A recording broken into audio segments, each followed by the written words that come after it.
Hello guys. तो guys आज हम नया चैप्टर स्टार्ट करेंगे क्लास 11th केमिस्ट्री का। ठीक है, तो हमारा केमिकल बॉन्डिंग चल रहा है, उसके साथ साथ हम ये चैप्टर लेंगे। ठीक है, वैसे केमिकल बॉन्डिंग खत्म होने वाला है और 2-3 लेक्चर उसका बच गया है। ठीक है, तो हमारा ये लेक्चर हम लेंगे, चैप्टर आपका चलेगा स्टेट्स ऑफ मैटर। ठीक है, जहां पर हम गैसियस स्टेट और लिक्विड स्टेट के बारे में डिस्कस करेंगे। फिलहाल तो हमारा कुछ दिन तक आपका गैसियस स्टेट चलेगा, फिर उसके बाद लिक्विड स्टेट आएगा। ठीक है, तो स्टार्ट करेंगे स्टेट्स ऑफ मैटर। ठीक है, और उसके साथ जाएगा क्या, केमिकल बॉन्डिंग, एटॉमिक स्ट्रक्चर हमारा कंप्लीट हो गया है। तो चलिए स्टार्ट करते हैं। मेरा नाम है शंकर गुरुम और आप देख रहे हैं ऑल लर्निंग पॉइंट। तो चलिए फटाफट स्टार्ट करते हैं। स्टेट्स ऑफ मैटर, नया chapter states of matter. States of matter, ठीक है। वैसे हम स्टार्टिंग में, है ना, आपका क्लास 11 का फर्स्ट चैप्टर में मैटर के बारे में सब में आपको इंट्रो दे दिया था। मैटर क्या होता है, जो कि ये यूनिवर्स में जो कि कुछ ना कुछ मतलब स्पेस ऑक्यूपाई क्या हुआ है। ठीक है, ठीक है। अब स्टेट्स ऑफ मैटर, ठीक है। अब स्टेट्स ऑफ मैटर मतलब मैटर का जो स्टेट होता है किसी भी वस्तु का, उसका स्टेट। ठीक है, यानी 3 प्रकार का हम देखते हैं। बेसिकली हम 3 प्रकार का स्टेट देखते हैं मैटर का। ठीक है, थोड़ा बहुत आप 10th में पढ़ चुके होंगे। तो एक होता है आपका क्या, एक होता है आपका क्या, solid state, solid state matter का। दूसरा स्टेट आपका होता है लिक्विड स्टेट, लिक्विड स्टेट। और आपका होता है गैसियस स्टेट, जो कि अब हम डिस्कस करेंगे। गैसियस स्टेट, गैसियस स्टेट यानी मैटर तीन स्टेट में रह सकता है, या तो सॉलिड स्टेट, या तो लिक्विड स्टेट, या तो फिर गैसियस स्टेट, है ना। आपको पता है सॉलिड मतलब जो आप आसपास जो देखते हो सॉलिड चीजें, वो आपका सॉलिड स्टेट में है। हम कहते हैं कि वो सॉलिड स्टेट में है, जो भी आप देख रहे हो, जैसे किताब हो गया, बेंच हो गया, जो भी। तो ये आपका क्या किस में आता है, सॉलिड स्टेट में आता है। लिक्विड में जो आप लिक्विड देखते हो, पानी, ऑयल, ये सब लिक्विड में आ जाता है। अब गैसियस स्टेट जो आप एयर बोलते हो, है ना, जितना प्रकार की गैस है उस आप गैसियस स्टेट में एग्जिस्ट करते हैं, उसको हम गैसियस स्टेट बोलते हैं। ठीक है, मैटर का गैसियस स्टेट बोलते हैं। तो सॉलिड में आपका जो मॉलिक्यूल्स होता है वो आपका पूरा क्या होता है, क्लोज पैकेट होते हैं, क्लोजली पैक्ड होते हैं। ठीक है, और लिक्विड में थोड़ा इससे थोड़ा डिस्टेंस, थोड़ा दूरी होता है, मॉलिक्यूल सबका डिस्टेंस थोड़ा हल्का दूरी होता है। और गैसियस स्टेट में मॉलिक्यूल्स, गैसियस मतलब समझते हैं ना, तो हम फिलहाल हम इसके बारे में हम पढ़ेंगे, गैसियस स्टेट पूरा चलेगा। तो गैसियस स्टेट में गैस मतलब आपका दिमाग में ये आ गया कि आप जो आप गैस जो बोलते हो, जैसे यहाँ पर गैस है पूरा, हमको नहीं दिख रहा है बट यहाँ पर भी गैस है, इसको हम एयर बोलते हैं, है ना। तो एयर को हम तो नहीं देख पाते।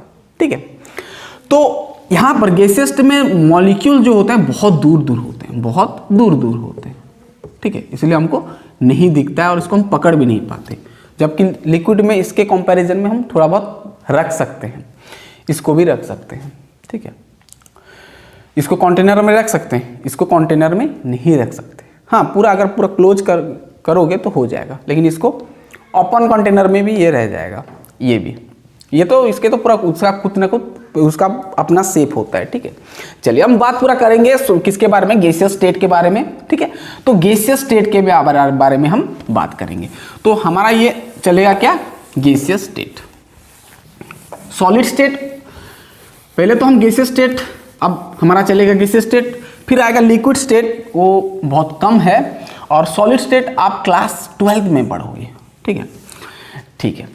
अब देखो स्टेट्स ऑफ मैटर का सब हम देखेंगे क्या, गैसियस स्टेट यानी सिंपल कहो गैस के बारे में हम समझेंगे। भाई gas, simple word gas, gas आप सब जगह स्प्रे मारते हो, गैस होता है, सिलेंडर में गैस होता है, सब जगह गैस। ये आसपास जो एनवायरनमेंट है ये भी आपका बहुत सारे मिक्सचर ऑफ गैस होते हैं, मालूम है ना।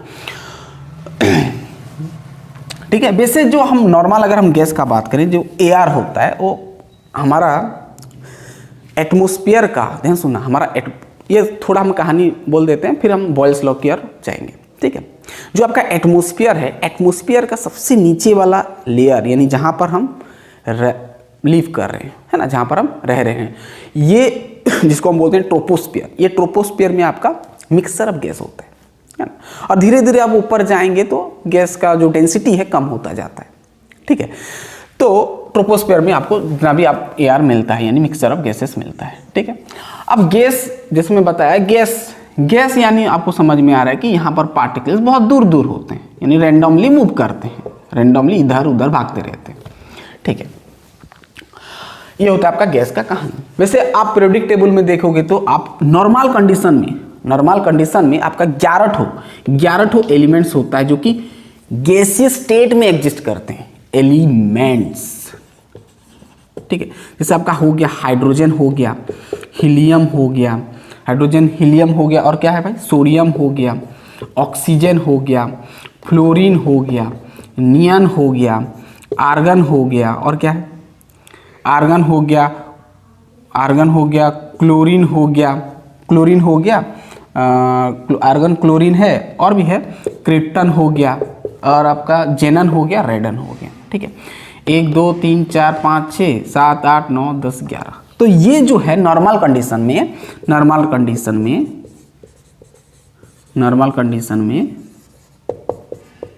ये आपका गैसेस में एग्जिस्ट करते हैं, यानी हम कह सकते हैं ये गैस, ये क्या है, गैस एटम्स है और गैसियस मॉलिक्यूल्स है, ठीक है। ये सब कहानी, ठीक है। तो अब ये जो गैसेस का क्या क्या कैरेक्टरिस्टिक्स होता है, सिंपल भाई, हम थोड़ा बहुत इसका बेसिक देख लेते हैं, फंडामेंटल, फिर हम आगे जाएंगे। तो आपका जो गैस होता है, जैसे मैं बताया कि यहाँ पर गैसियस पार्टिकल्स जो होते हैं या मॉलिक्यूल्स कहो, इनका बीच का जो डिस्टेंस होता है बहुत होता है ना। तो पॉइंट वाइज लिखते जाना। इसका कैरेक्टरिस्टिक्स, गैसेस का क्या देखेंगे हम, कैरेक्टरिस्टिक्स।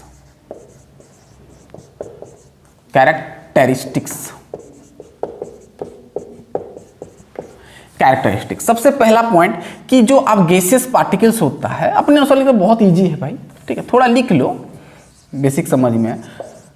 जो आपका गैसियस पार्टिकल्स होता है, पार्टिकल्स का डिस्टेंस क्या होता है, डिस्टेंस बहुत बड़ा होता है, डिस्टेंस मैक्सिमम होता है, मैक्सिमम डिस्टेंस होता है, ठीक है। Next point simple. अब ध्यान सुनना, क्या गैस का कुछ शेप और वॉल्यूम होता है? नहीं होता है। इसका क्या शेप दिख रहा है भाई, तो शेप देख रहा है, रैंडमली ये पार्टिकल्स मूव कर रहे हैं। हाँ, अगर एक जगह पर एक कंटेनर में अगर रख देते हो तो उसका एक शेप बन जाता है, ठीक है, आप कह सकते हैं। बट एक्चुअल में गैसियस का कुछ शेप और वॉल्यूम नहीं होता है, यानी गैसेस का नाइदर शेप एंड वॉल्यूम, ठीक है। नेक्स्ट पॉइंट, क्या हम गैस को कंप्रेस कर सकते हैं? यस, यानी इसका कंप्रेसिबिलिटी हाई होता है। क्यों? क्योंकि मॉलिक्यूल सब बहुत दूर दूर होते हैं, हमको ज़्यादा प्रेशर देना नहीं पड़ता है, यानी हाई कंप्रेसिबिलिटी हो जाएगा। जैसे लिक्विड का बारे थोड़ा हमको थोड़ा प्रेशर देना पड़ेगा, सॉलिड में ज़्यादा हमको एनर्जी देना पड़ेगा, यानी कंप्रेसिबिलिटी सॉलिड में कम हो जाएगा, ठीक है। यानी गैसियस मॉलिक्यूल्स आराम से कंप्रेस हो सकते हैं, यानी हाईली कंप्रेसिबिलिटी होता है। क्या होता है? Highly compressibility. लिखते जाओ भाई, बहुत बेसिक है, आप केमिस्ट्री कर रहे हो तो थोड़ा फील भी आना चाहिए, है ना। हाईली कंप्रेसिबिलिटी होता है, स्टार्टिंग में बोर लग सकता है, चलेगा, ठीक है। अब हम बॉयल्स लॉ पढ़ेंगे, टेंशन मत लेना, वहाँ से सवाल आता है, नीट में आया है, मैं बताऊंगा आपको। चलिए, हाईली कंप्रेसिबिलिटी होता है, हाँ। और एक है, जैसे मैं बताया कि गैसियस पार्टिकल डिस्टेंस बहुत मैक्सिमम होता है एज कम्पेयर टू आपका सॉलिड और लिक्विड। तो अगर सोच के देखो कि गैसियस पार्टिकल्स बहुत दूर दूर है, तो ये पार्टिकल्स के बीच में इंटरेक्शन कितना होगा? नेग्लिजिबल होगा, ना के बराबर होगा, है ना, क्योंकि बहुत दूर दूर है तो इंटरेक्शन बहुत कम होगा, यानी लगभग नेग्लिजिबल हम बोल देते हैं, यानी बिल्कुल नहीं होता है। यानी जो इनके बीच का, यानी गैसियस पार्टिकल्स के बीच में जो इंटरेक्शन होता है, इंटरेक्शन जो होता है, और इंटरेक्शन जो होता है नेग्लिजिबल होता है, ठीक है भाई, बहुत ईजी है, ठीक है। और भी बहुत कुछ लिख सकते हैं आप, बट मैं नहीं, हाँ चलो और एक पॉइंट लिख देता हूँ। क्या हम गैस को लिक्विड में बदल सकते हैं? यस, लेकिन ध्यान रखना है आपको कि गैस को हम लिक्विड में बदल सकते हैं, कन्वर्ट कर सकते हैं, लेकिन हमको प्रेशर देना पड़ेगा, और क्रिटिकल टेम्परेचर से लो हमको वो करना पड़ेगा, है ना, क्रिटिकल टेम्परेचर बिलो होना चाहिए, ठीक है। ठीक है, ये थोड़ा लिख लो। मतलब अगर हम ध्यान सुना, हम गैस को, ध्यान सुना, हम गैस को लिक्विफाइड कर सकते हैं, गैस को हम लिक्विफाइड कर सकते हैं अंडर हाई प्रेशर। ध्यान सुना, अंडर हाई प्रेशर, यानी प्रेशर हमको थोड़ा ज़्यादा देना पड़ेगा, ठीक है। And pressure and below critical temperature, ये आपको समझ में आएगा, below critical temperature, critical temperature,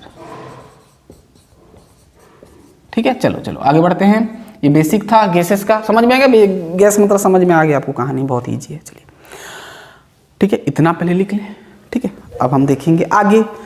चलिए बेसिक चीज पहले देख लेते हैं ना, तो इजी हो जाएगा, ठीक है। अब मुझे बताओ, हम एटॉमिक स्ट्रक्चर में पढ़े, इलेक्ट्रॉन का मास निकाले, इलेक्ट्रॉन का वॉल्यूम, ये सब बहुत कुछ हम छोटे छोटे पार्टिकल, इलेक्ट्रॉन तो बहुत छोटा होता है, एटम भी बहुत छोटा होता है, तो वो सब का हम क्या निकाले, मास निकाले। उसका डेंसिटी भी होता है, उसका वेलोसिटी, सब कुछ हम पढ़े, उसका मतलब उसका जितना भी आपका वो है मेजरमेंट हम पढ़े, ठीक। क्या गैस का मास हो सकता है? होगा भाई। अरे भाई, दुनिया में जो भी मैटर है सबका कुछ ना कुछ मास है, ठीक है, कुछ ना कुछ मास है, वॉल्यूम है, डेंसिटी है, ठीक है। तो यानी यहां पर हम कुछ मेजरमेंट देखेंगे, यानी जो आप गैस, यानी आपका जो गैस है, गैसेस के अंदर हम क्या क्या मेजर कर सकते हैं।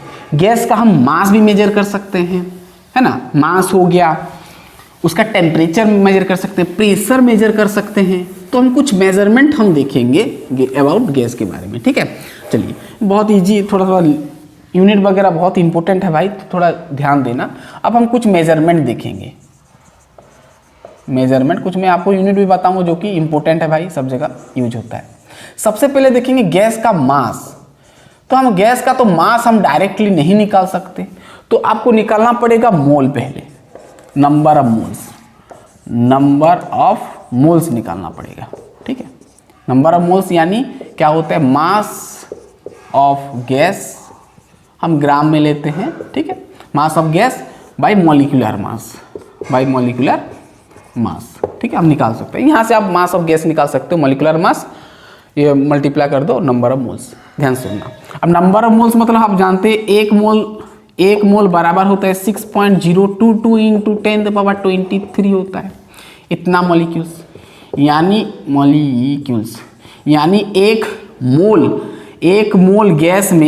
एक मोल गैस में आप कह सकते हैं कि इतना मॉलिक्यूल्स प्रेजेंट है।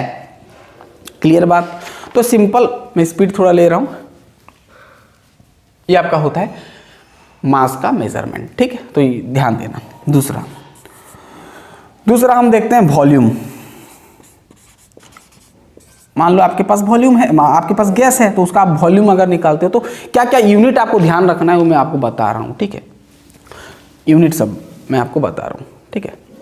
तो वॉल्यूम को हम मीटर क्यूब में भी एक्सप्रेस करते हैं, सेंटर क्यूब में करते हैं, ml में कर सकते हैं और लीटर में कर सकते हैं, ठीक है।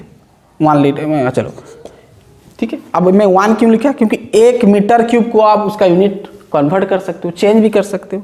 अगर मीटर क्यूब को अगर डेसीमीटर क्यूब में लाते हो तो भाई ये हो जाएगा आपका 10⁻³ dm³, ठीक है। अगर ml को, इसको आप सेंटीमीटर भी कर सकते हो, ये सेंटीमीटर करोगे तो 3 गुना बढ़ जाएगा, यानी 10⁻6 सेंटीमीटर क्यूब। ये आपका वॉल्यूम का यूनिट होता है भाई गैस का, ठीक है।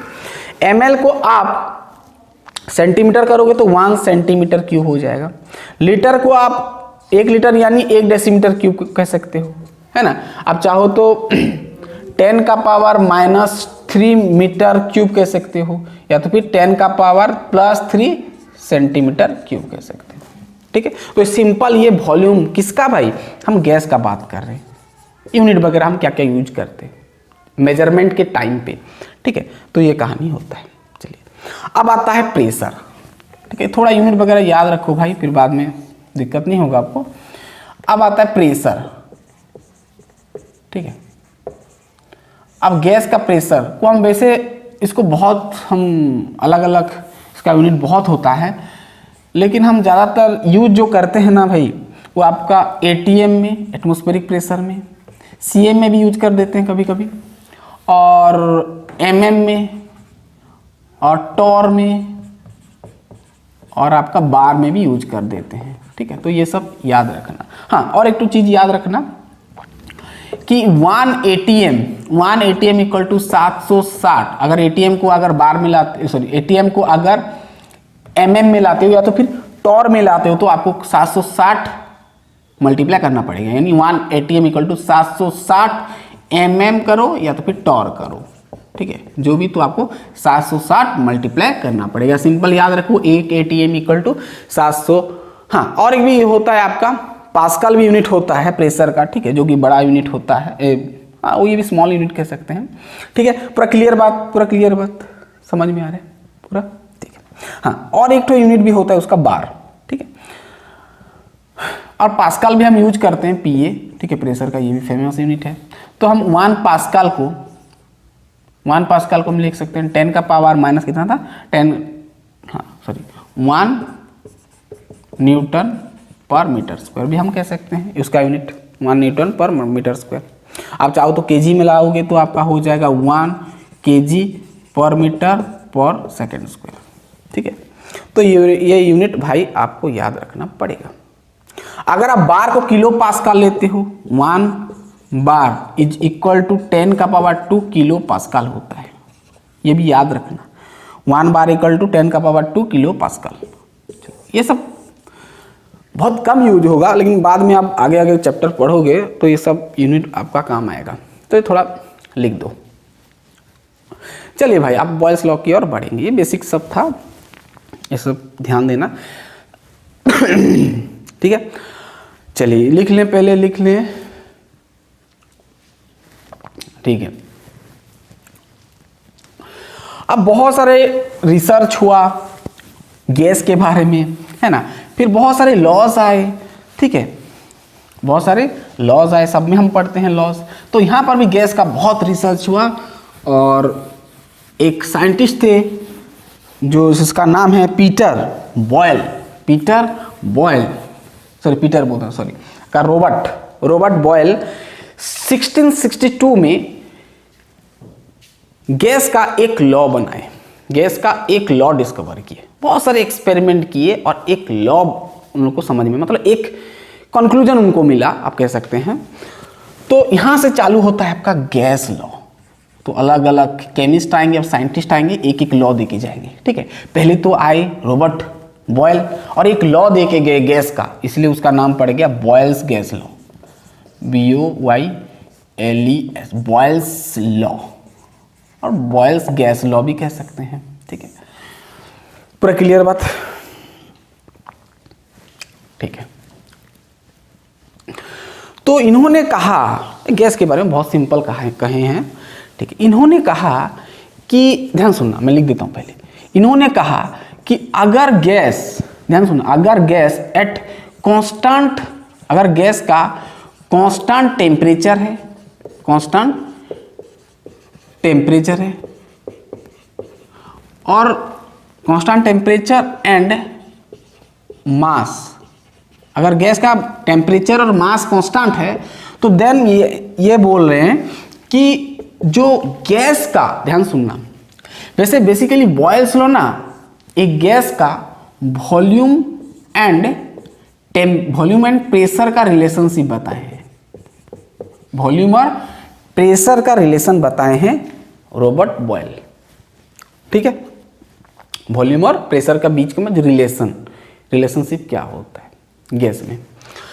तो इन्होंने कहा कि अगर गैस का कांस्टेंट प्रेशर है और उसका कांस्टेंट मास है, आप चाहो तो कांस्टेंट मोल्स भी कह सकते हैं, है ना, कांस्टेंट टेम्परेचर और कांस्टेंट मास है, तो इन्होंने बोले कि जो आपका वॉल्यूम होगा, ध्यान सुनना, वॉल्यूम ऑफ गैस जो होगा, यानी गैस का जो वॉल्यूम होगा वो इन्वर्सली प्रोपोर्शनल होगा, इन्वर्सली प्रोपोर्शनल होगा, ध्यान सुना, इन्वर्सली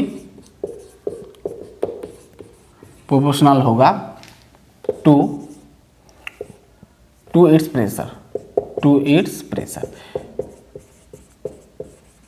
प्रेशर के साथ इन्वर्सली प्रोपोर्शनल होगा। देखना भाई कहीं पर अगर स्पेलिंग मिस्टेक है तो सुधार लेना, ठीक है, क्योंकि ये पास से ऐसे लिखने से ना थोड़ा गड़बड़ लग रहा है, ठीक है, ठीक है। Constant temperature and mass to volume gas inversely proportional to its pressure. कोई भी आपके पास अगर गैस है तो यहां पर अगर इसका टेम्परेचर और उसका मास अगर ये दोनों कांस्टेंट है, अगर ये दोनों कांस्टेंट है तो यहां पर ये जो गैस में इसका जो वॉल्यूम और इसका जो प्रेशर वो इन्वर्सली प्रोपोर्शनल होगा। यानी सिंपल मैथमेटिकली हम कहेंगे तो V inversely proportional to 1/P, ठीक है। तो ये कहानी थोड़ा चेंज कर दिए, वॉल्यूम, ये भी मतलब वॉल्यूम होता है, हम ये प्रोपोर्शनल सिंबल को हटाए, इक्वल दिए, ये आपका 1/P हो गया। एक प्रोपोर्शनलिटी कांस्टेंट लगा देते हैं, है ना, K लगा दिए। अब यहां से एक ये आपका क्या होता है, कांस्टेंट होता है, प्रोपोर्शनल कांस्टेंट होते हैं। अब P को इधर मल्टीप्लाई कर दिया तो P भी इज इक्वल टू K हो गया। यानी प्रोडक्ट ऑफ प्रेशर और वॉल्यूम इज इक्वल टू क्या आ गया, एक कांस्टेंट आ गया, है ना, समझ में आया ना। तो कांस्टेंट क्या बोले, कांस्टेंट टेम्परेचर, कांस्टेंट मास में कोई गैस वॉल्यूम, उसका वॉल्यूम इन्वर्सली प्रोपोर्शनल लगा होगा उसका प्रेशर के साथ, ठीक है। तो अब ये थोड़ा मैथमेटिकल, ये न्यूमेरिकल्स करने के लिए थोड़ा चेंज किए, ये जो प्रोपोर्शनल सिंबल को इक्वल दिए, कांस्टेंट लग गया, 1/P हो गया, P को इधर फेंका, P भी इक्वल टू K हो गया। यानी प्रोडक्ट ऑफ प्रेशर, ध्यान सुनना, यानी प्रोडक्ट, ध्यान सुनना, product of pressure and volume is equal to क्या आ गया, कांस्टेंट आ गया, ठीक है। इसको हम बॉयल्स कांस्टेंट भी बोलते हैं, क्या बोलते हैं, बॉयल्स कांस्टेंट भी बोल देते हैं, ठीक है। अब ये डिपेंड करता है भाई, ये कांस्टेंट का वैल्यू डिपेंड करेगा आपका, इट डिपेंड्स, मास को भी डिपेंड करेगा, मास एंड टेम्परेचर, कितना आपका नॉर्मल टेम्परेचर है, डिपेंड्स मास एंड टेम्परेचर, या फिर टेम्परेचर को आप बढ़ाते हो, क्या करते हो, टेम्परेचर, ठीक है, मास एंड टेम्परेचर, ठीक है। क्लियर बात, क्लियर बात, समझ में आ गया क्या बोल रहे हैं बॉयल्स। बॉयल्स ये बोल रहे हैं कि किसी भी गैस अगर उसका कांस्टेंट टेम्परेचर और कांस्टेंट उसका मास या फिर कांस्टेंट उसका नंबर ऑफ मोल्स है, तो वो वहां पर उसका वॉल्यूम और प्रेशर इन्वर्सली प्रोपोर्शनल होता है, volume inversely proportional it's pressure. यानी यहां पर अगर ये आप देखें, इसका मतलब क्या होता है इन्वर्सली प्रोपोर्शनल, मतलब समझते हैं, इसका मतलब ये होता है कि अगर वॉल्यूम बढ़ता है तो प्रेशर क्या करेगा, घटेगा। सिंपल बात बोले हैं ये, लेकिन 1662 ये डिस्कवर हुआ था 1662 में, तब ये मालूम नहीं था किसी को, ठीक है, लेकिन बहुत नॉर्मल है, जो कि हम रियल लाइफ में हम देखते हैं, लेकिन हम उतना ध्यान नहीं देते हैं। लेकिन पूरा सिंपल बोले हैं कि क्या बोले, किसी भी गैस का वॉल्यूम अगर बढ़ता है तो प्रेशर कम होगा, ऑब्वियसली भाई। या फिर उल्टा कह सकते हो, अगर प्रेशर बढ़ रहा है तो वॉल्यूम कम होगा, प्रेशर बढ़ाओगे वॉल्यूम कम होगा। जैसे मान लो आपके पास एक यहाँ पर बलून है, बलून, ठीक है, यहाँ पर गैस भरा हुआ है, ऑब्वियसली अगर आप ऊपर से दबाते हो, यानी प्रेशर को बढ़ाते हो, प्रेशर को इंक्रीज करते हो, तो क्या वॉल्यूम का शेप, सॉरी आपका जो बलून का शेप वही रहेगा, वॉल्यूम क्या वही रहेगा ना, नहीं रहेगा। या प्रेशर दबाए सब चारों तरफ से, तो इसका वॉल्यूम क्या हो जाएगा, कम हो जाएगा ना भाई, धीरे धीरे क्या हो जाएगा, कम हो जाएगा, धीरे धीरे क्या अचानक कम हुआ, जितना जोर से दबाओगे उतना कम हो जाएगा वॉल्यूम। तो सिंपल बोल, प्रेशर बढ़ाते हो तो वॉल्यूम कम होता है, ठीक है। या फिर ऐसे कह सकते हो कि प्रेशर को कम करोगे तो वॉल्यूम बड़ा हो जाएगा, ठीक है, सिंपल बात बोले हैं। प्रेशर को बढ़ाओगे तो मॉलिक्यूल सब पास में आएंगे ना, इंटरेक्ट कर लेंगे, तो भाई तो ऑब्वियसली उसका शेप कम हो जाएगा, उसका जो वॉल्यूम कम हो जाएगा ना, स्पेस अंदर का जो स्पेस है कम हो जाएगा, तो वॉल्यूम आपका छोटा हो जाएगा। चलिए सिंपल बात बोले हैं, चलिए हाँ, तो ये जो मैथमेटिकल इक्वेशन से ग्राफ भी हम बना सकते हैं, चलो बना के देखते हैं। अगर मैं यहां पर बनाऊंगा ग्राफ, अगर मैं ये दोनों का रिलेशन देखूंगा, वॉल्यूम और डायरेक्ट 1/P को देखूंगा, पर डायरेक्ट 1/P, ठीक है। अगर मैं वॉल्यूम वर्सेस 1/p का अगर मैं ग्राफ देखूं तो क्या हो जाएगा भाई, डायरेक्टली प्रोपोर्शनल हो जाएगा। अगर सिर्फ p को देखोगे तो भाई इन्वर्सली होगा भाई, क्योंकि 1/p है। मैं पूरा ये टर्म को पूरा देख रहा हूँ, 1/, इसको एक टर्म मान रहा हूँ, यानी 1/p को एक टर्म पूरा मान लो, ठीक है।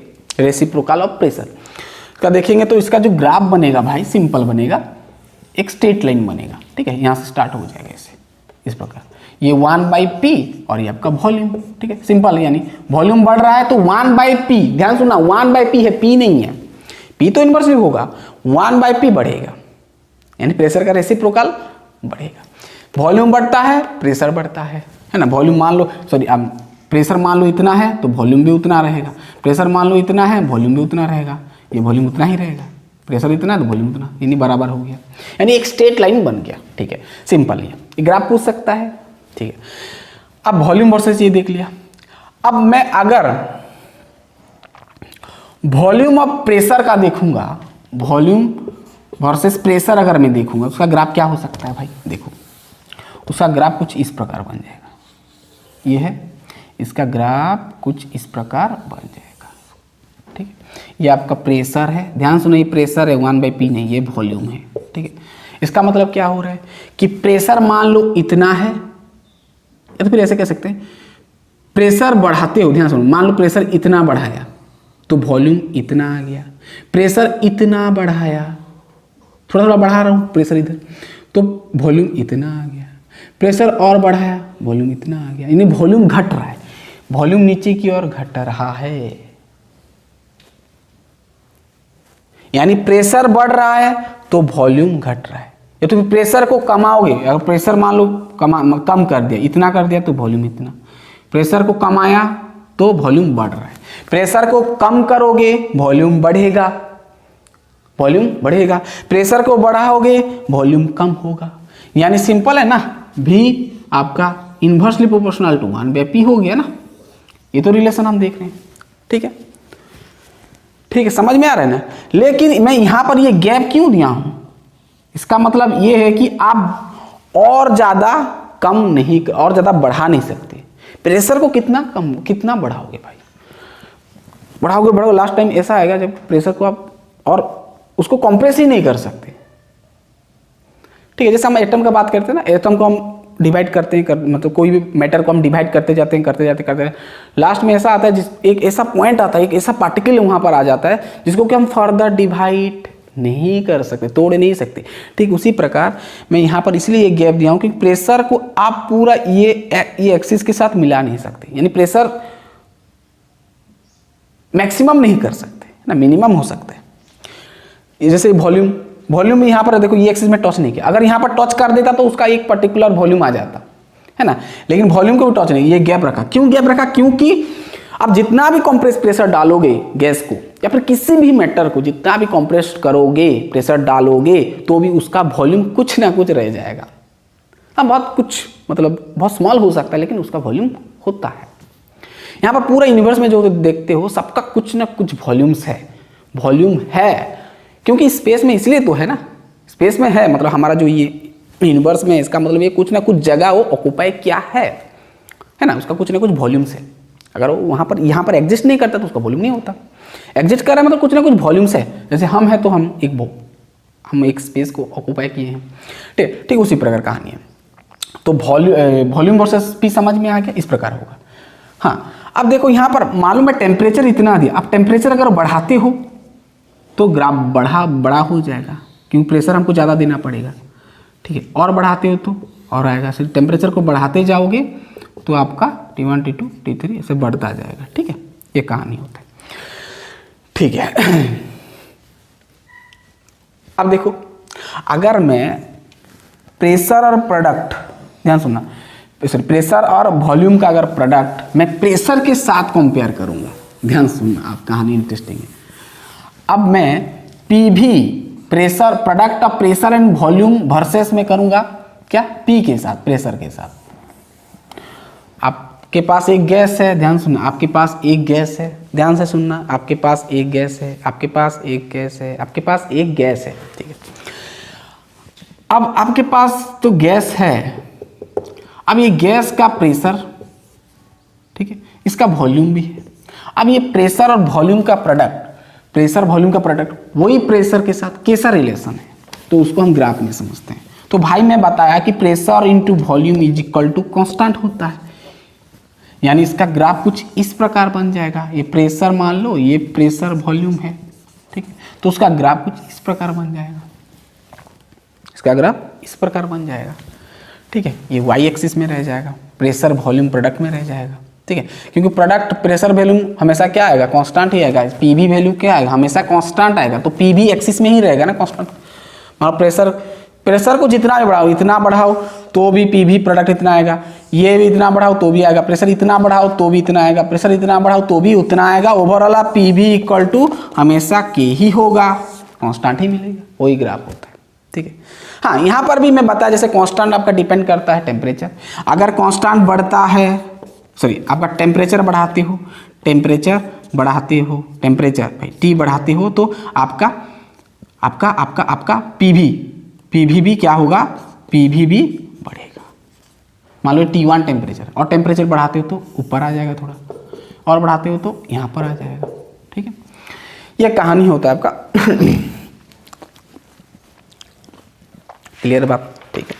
हाँ, वैसे हम न्यूमेरिकल्स में ये तो फॉर्मूला हम अप्लाई नहीं करते, पीवी इक्वल टू के, और ज़्यादातर ये अप्लाई ही नहीं होता है। और एक चीज़ वो अप्लाई होता है, एक इक्वेशन, वो मैं आपको थोड़ा बता देता हूँ, फिर हम न्यूमेरिकल्स करेंगे, ठीक है। सवाल कम बनता है बॉयल्स लॉ और चार्ल्स लॉ ये सब में से।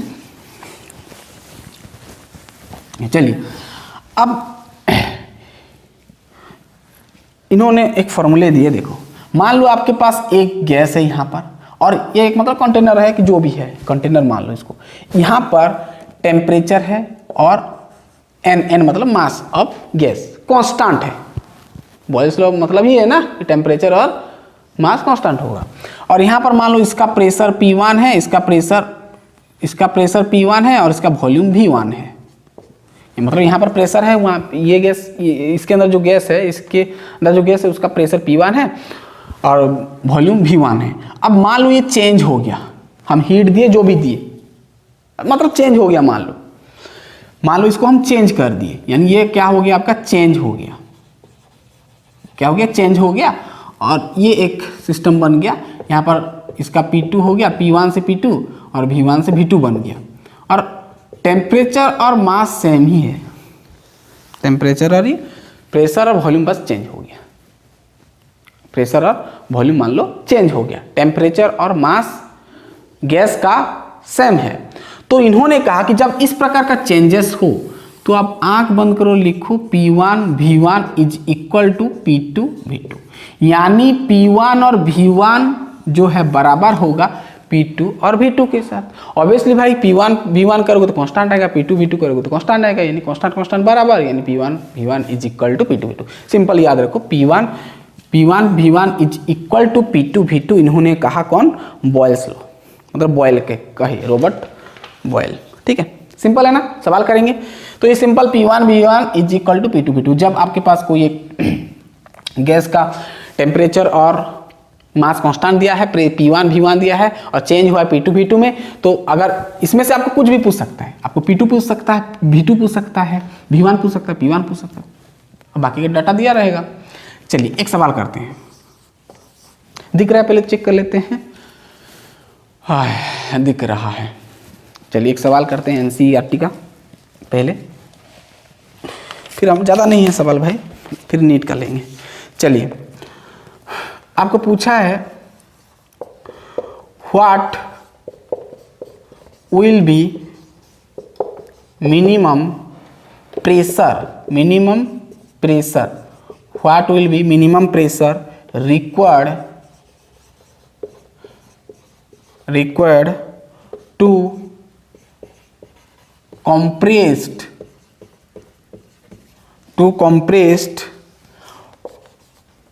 500 decimetre cube, 500 dm cube of air at 1 bar to 200 decimetre cube at 300 degree Celsius, ठीक है। डेसीमीटर क्यूब वॉल्यूम दिया है, ठीक है।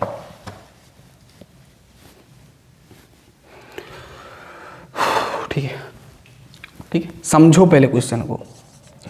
क्या बोला है कि मिनिमम प्रेशर कितना रिक्वायर्ड होगा जब कंप्रेस 500 डेसीमीटर क्यूब, यानी वॉल्यूम आ गया, डेसीमीटर की वॉल्यूम आ गया, 500 डेसीमीटर क्यूब यानी 500 volume of air at 1 bar to 200 decimetre cube at 300 degree Celsius. हाँ, और एक तो चीज मैं आपको बताना भूल गया मेजरमेंट के टाइम पे कि अगर ध्यान सुनना, अगर आपके पास टेम्परेचर दिया है, अगर आपके पास टेम्परेचर दिया है, टेम्परेचर दिया है वो भी डिग्री सेल्सियस में दिया है, तो इसको केल्विन में पहले चेंज करना। न्यूमेरिकल जब करोगे तो एसआई में लेना है, एसआई यूनिट में, केल्विन में। तो कैसे करोगे, 273 को ऐड कर देना, इतना केल्विन ऐड कर देना। मान लो आपके पास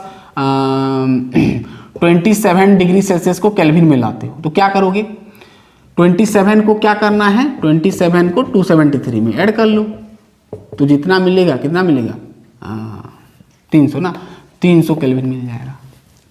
ठीक है, ठीक है, ठीक है, ठीक है, ठीक कर सकते हैं ऐसे। जो जितना डिग्री दिया होगा उसको 273 में ऐड कर देना, कुछ नहीं, तो केल्विन में हो जाएगा।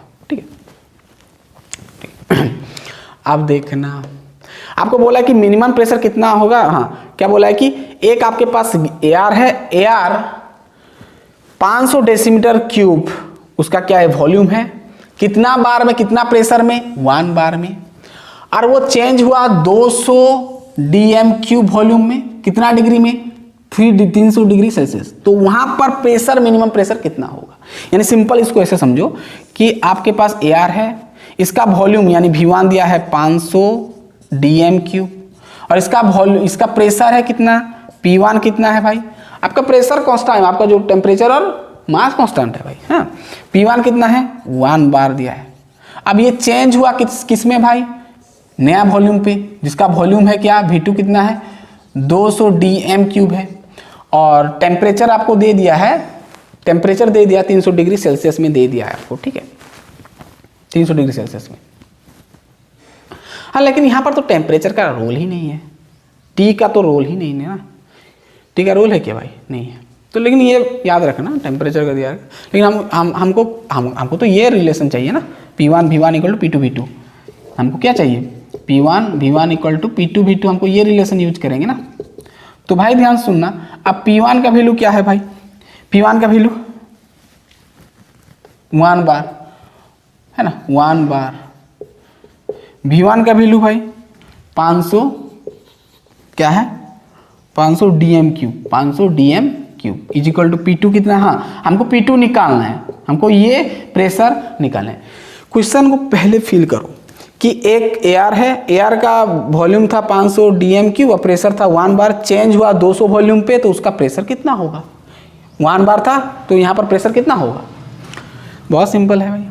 P2 कितना है, P2 हमको निकालना है, तो P2 को रख दिया इंटू V2 200 डीएम क्यूब। चलो भाई, हमको क्या निकालना है, प्रेशर। डीएम क्यूब यूनिट तो कटेगा है ना, तो हमको बार में ही मिलेगा फाइनली। तो हम यहाँ पर कर सकते हैं ना, P2 इज इक्वल टू 200 को इधर फेंक देंगे, डिवाइड हो जाएगा 500 बाई क्या हो जाएगा 200, 500 बाई 200, यानी ये दोनों को काट दो, यानी 2.5 बार हो जाएगा। ठीक है, यानी प्रेशर कितना होगा भाई, 2.5 बार। ये एनसीईआरटी का एग्जांपल है। चलिए अब चलो एक ग्राफ का हम क्वेश्चन लेते हैं। नीट 2021 या हाँ 2021 का ले जाते हैं। चलिए, समझ में आ गया, बहुत ही ईजी है।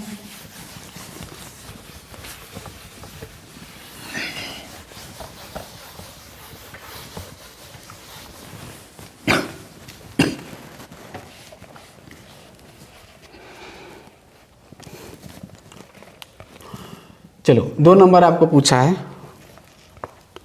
आपको करेक्ट ग्राफ बताना है, करेक्ट ग्राफ बताना है, correct graph of Boyle's law. Simple में लिख रहा हूं, बॉयल्स लॉ।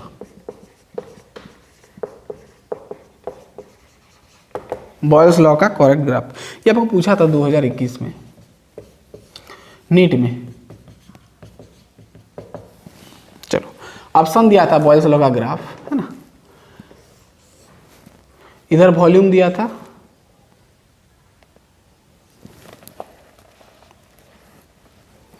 और इधर प्रेशर दिया था, ठीक है। इधर दिया था इस प्रकार, ठीक है। ये दिया था 600, हाँ यहाँ पर मैं भूल गया, ऐसा दिया था, छोटा छोटा बना रहा हूँ, ठीक है। यहाँ पर 200 दिया था, दिख रहा है, 200 केल्विन, 400 केल्विन, 600 केल्विन ना टेम्परेचर दिया है। यहाँ पर 600, 400, 200 केल्विन। चलो और एक ऑप्शन दे देता हूँ। यहाँ वॉल्यूम दिया है ऐसा, और प्रेशर, वॉल्यूम और प्रेशर के बीच में तो रिलेशन कुछ इस प्रकार होगा, 200, 400, 600 सब केल्विन में, ठीक है। चलो करेक्ट ऑर्डर क्या होगा भाई, 2021 में पूछा था, सिंपल भाई हम पढ़ चुके हैं। वॉल्यूम, प्रेशर और वॉल्यूम का रिलेशन क्या होता है भाई, इस प्रकार का होता है ना, हाइपरबोला का एक ब्रांच होता है। तो अब देखोगे, मैं बताते हूँ, टेम्परेचर बढ़ाते जाओगे तो ग्राफ ऊपर ऊपर जाता है, तो ऑब्वियसली यही ठीक होगा भाई, दिख रहे साफ साफ, ये तो नीचे ज़्यादा दिख रहे फिर ऊपर कम हो रहे, ठीक है। तो हमारा क्या होता है, नीचे कम, टेम्परेचर बढ़ाते जाओगे तो ग्राफ ऊपर ऊपर आता जाएगा, ठीक है। तो ऑब्वियसली ये करेक्ट होगा। चलिए 3 नंबर क्वेश्चन हम देख लेते हैं, इजी है। चलिए ये 2000 सॉरी ये आपका 1999 में पूछा था एक न्यूमेरिकल्स, ठीक है, इंटरेस्टिंग है न्यूमेरिकल्स, देखते हैं। बहुत सारे न्यूमेरिकल्स बन सकता है, आप कर सकते हैं बुक से।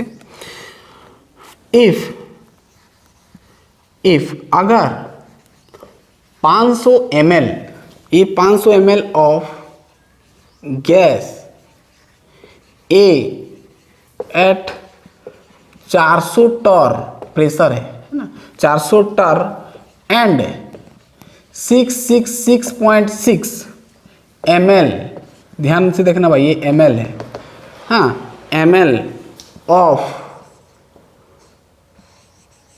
बी एट 600 टर, 600 टर आर प्लेस्ड इन 3 लीटर, अब देखो ये लीटर आ गया, 3 litre flask, 3 litre flask, the pressure, the total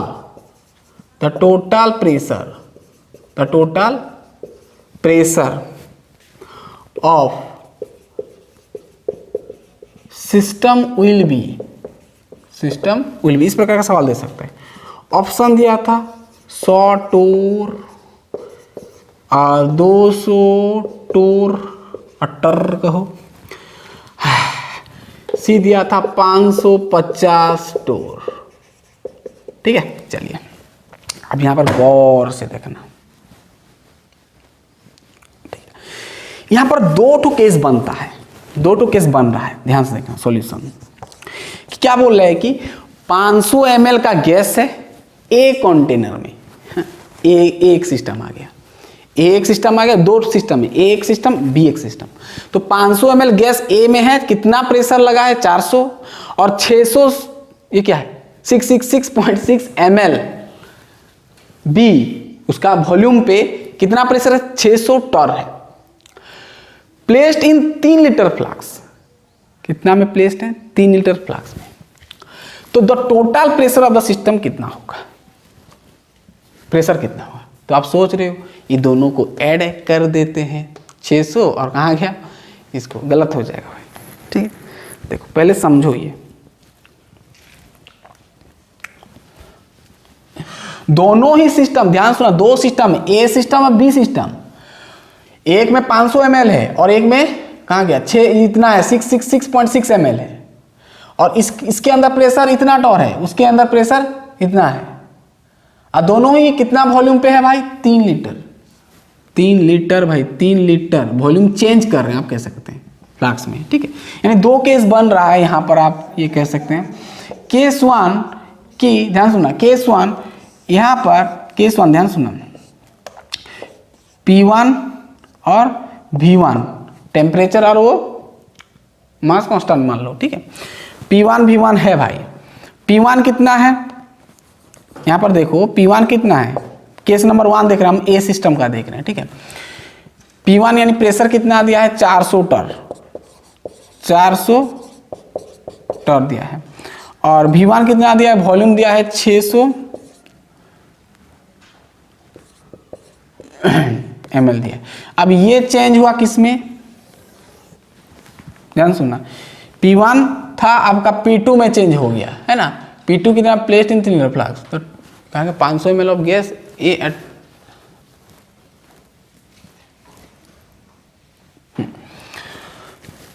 आपको प्रेशर पूछा है ना, ठीक है। तो वॉल्यूम कितना में चेंज हुआ भाई, V1 इतना था, वॉल्यूम कितना, 3 लीटर में चेंज हुआ है ना, 3 लीटर में, यानी V2 आपका 3 लीटर है भाई। यहाँ पर क्या था, ml था, यहाँ पर लीटर आ गया, तो इसको ml को लीटर बना देना। और हमको P2 चाहिए, इसका एक P2 चाहिए, फिर और एक B सिस्टम का देखेंगे, उसका P2 निकालेंगे, फिर दोनों को ऐड कर देंगे तो पूरा सिस्टम का AB का पूरा निकल जाएगा, है ना, ठीक है। चलो अब हमारा रिलेशन क्या है, P1 V1 equal to P2 V2, ठीक है। अब P1 कितना है, 400 टर, V1 कितना है, 666.6 ml है, तो भाई लीटर में कर दो, यानी 1000 को डिवाइड कर दो, 1000 को डिवाइड कर दिया तो ये लीटर बन गया, है ना। तो इज इक्वल टू P2 क्या है हमको निकालना है, इनटू P2 V2 क्या है भाई, V2 हम कर रहा 3 लीटर है, तो 3 लीटर रख दो इसको, ठीक है ना। हमको क्या चाहिए, P2 चाहिए प्रेशर, तो ऑब्वियसली टॉर में ही मिलेगा, टॉर यूनिट बच गया है, तो भाई लीटर तो कट जाएगा। अब ये सबको कैलकुलेशन करोगे, यानी P2 इज इक्वल टू क्या हो जाएगा भाई, P2 को रख दोगे तो ये इधर डिवाइड हो जाएगा, यानी ओवरऑल आपका 400 इंटू 6.6 और नीचे आपका क्या हो जाएगा, ये 3 नीचे आ जाएगा, 1000 इंटू 3 यानी 3000 हो जाएगा, है ना, ठीक है। 400 टर ये इधर डिवाइड, ठीक है।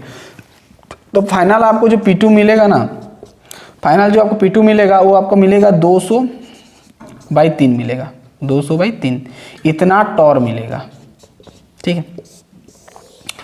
ये P2 मिल गया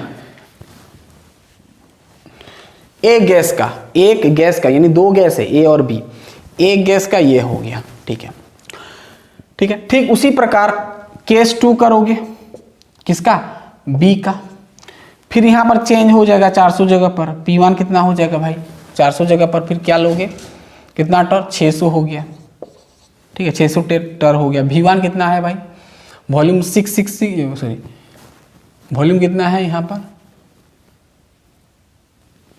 वॉल्यूम तो वही रहेगा ना,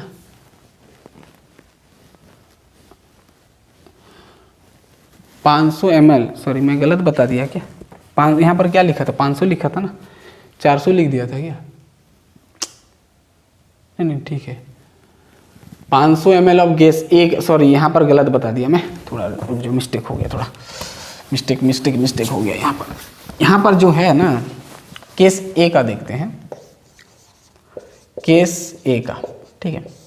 एक सिस्टम है, ठीक है, यहाँ पर P1 और V1 है, तो P1 वाला केस है आपका 400 टर है, 400 टर, और V1 आपका कितना है, वॉल्यूम कितना है भाई, 500 ml है, 500 ml है। ये चेंज हुआ 3 लीटर फ्लास्क में आपका P2 और V2, P2 हमको निकालना है प्रेशर, है ना, दोनों का हमको ऐड करना बाद में। V2 वॉल्यूम कितना है भाई, वॉल्यूम 3 लीटर है ना, 3 लीटर, ठीक है। तो डालेंगे P1 V1 equal to P2 V2 में, तो क्या हो जाएगा, P1 कितना है 400 टर इंटू V1 कितना है 500 ml, तो 500 ml है, तो मैं लीटर में करूँगा तो 1000 कर दूंगा लीटर। P2 हमको निकालना है और V2 क्या है V2 3 लीटर है ना, V2 3 litre, 3 litre, litre cut जाएगा ना, तो ओवरऑल आपको मिलेगा क्या, 3 मल्टीप्लाई कर दो 3000 हो जाएगा। ऐसा किया था क्या, क्या पता। चलिए अब ये हो गया। P2 हमको क्या मिल जाएगा भाई, P2 400 इंटू 500 डिवाइडेड बाई 1000 हो जाएगा, 3000। ठीक है, 3 इधर आएगा तो मल्टीप्लाई नीचे मल्टीप्लाई हो जाएगा, तो इतना टॉर आएगा। तो इसको आप अगर करते हो 2 2 0 काट दो, ये काटोगे तो ये कटेगा और मिलेगा कितना आपको, 200/3 मिलेगा। हाँ काट देना, 200/3 मिलेगा ना, 2 में कटेगा, 2 × 3 2 2। ठीक है, क्लियर बात। 200/3 टर हो गया, ये फर्स्ट केस गया। ठीक है, अब सेकंड केस बी का देखो, तो यहां पर फिर कहानी चेंज हो जाएगा थोड़ा। ये P2 मिल गया भाई 200/3, याद रखना 200/3। सेकंड केस वही है ना, सुनना। P1 कितना हो जाएगा भाई, P1 प्रेशर आपका दिया है 600 टर, V1 कितना दिया है, वॉल्यूम कितना दिया है भाई, 6.6 ml। ठीक है, फाइनल आपका प्रेशर आपको पूछा है P2, और फाइनल वॉल्यूम 3 लीटर ही है। ठीक है, P1 V1 डालोगे तो क्या होगा भाई, डायरेक्ट करो, P1 V1 मल्टीप्लाई करो, 600 टर इंटू 6.6 ml है, लीटर में कर दो 1000 litre, is equal to P2 आपको निकालना है, V2 3 लीटर है, लीटर कटेगा ना, सॉरी लीटर कटेगा तो टॉर में ही मिलेगा। तो ओवरऑल आपको मिलेगा क्या, P2 मिलेगा, आप कैलकुलेशन कर सकते हो, आपको मिलेगा 400/3 मिल जाएगा। क्या मिलेगा, 400/3, कैलकुलेट कर सकते हो। तो आपको टोटल प्रेशर चाहिए, तो P टोटल क्या हो जाएगा भाई, P टोटल प्रेशर, तो दोनों को हम कर, मान लो इसको P2 डैश कर दिया, तो P2 प्लस P2 डैश कर देते हैं, तो ये आपका एक आया 200/3 और ये आया 400/3, तो ये आपका 600/3 यानी 200 टर हो जाएगा। ठीक है, यानी कितना टर आ गया, 200 टर। ऑप्शन कहाँ है, ये जल्दी हो जाता भाई, मिस्टेक हो गया बीच। ठीक है, ये नीट में आया था 199 में आया था नीट में। ठीक है, तो इस प्रकार का सवाल जेईई में बन सकता है। ठीक है, कर सकते हैं। ठीक है, तो गाइस यहीं पे रखते हैं, हमारा बॉयल्स लॉ कंप्लीट हुआ। इसके बाद हम जाएंगे नया गैस लॉ जो है चार्ल्स लॉ, वहाँ पर पूरा गैस लॉ को पूरा ख़त्म करेंगे। गेल-लुसाक है, चार्ल्स लॉ, ये सब कंप्लीट कर देंगे, और एवोगाड्रोस लॉ भी है, वो सबको कंप्लीट कर देंगे। ठीक है, तो चलिए फटाफट नेक्स्ट लेक्चर में मिलते हैं, पढ़ाई करते रहिए, ऑल द बेस्ट।